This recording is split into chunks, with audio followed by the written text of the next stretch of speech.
পরামর্শে উনি চলে এটাকে একটা আলিমুদ্দিন স্ট্রিট বানানোর প্রয়াস চলছে, তার বিরুদ্ধে আমরা আজকে সোচ্চার হয়েছি। আজকে আমরা 95% শ্রমিক কর্মচারী নিয়ে আমি এনবিএসটিসির রাজ্য কমিটির সাধারণ সম্পাদক নিযুক্ত হয়েছি।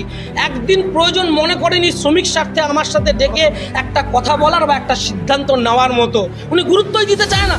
উনি আজকের দিনেও মনে করে যে সিপিএমটা রাজত্ব করছে পশ্চিমবাংলার বুকে, তার বিরুদ্ধে শ্রমিক কর্মচারী সোচ্চার হচ্ছে। একটা ডিভিশনাল ম্যানেজারের কাজ শুধু ডিসিপ্লিন কেস দেখা নয়, শ্রমিক কর্মচারীর আপদে বিপদে পাশেও দাঁড়াতে হবে, তবে না শ্রমিক কর্মচারীর মন পাবেন।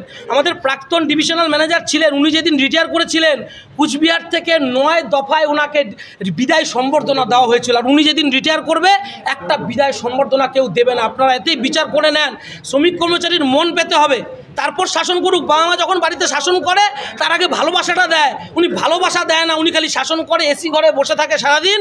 আর সিপিএমের যারা মদতপুষ্ট আছে তাদেরকে নিয়ে গোপন বৈঠক করে, কি করে তৃণমূল করে যারা, তাদেরকে দিয়ে চেকিং স্টাফ দিয়ে রাস্তায় হয়রানি করা যায়। আপনারা খবর নিয়ে দেখেন, যত বেশি ডিসিপ্লিন কেস হচ্ছে সব আমার মেম্বার, সব আমার সদস্য, যত বেশি ফাইন হচ্ছে সব আমার মেম্বার, আমার সদস্য। আর সিপিএম যারা করে 12-15 জন কন্ডাক্টর আছে, তাদের বিরুদ্ধে কোনো ব্যবস্থা কোনো চেকিং স্টাফরা নেয় না।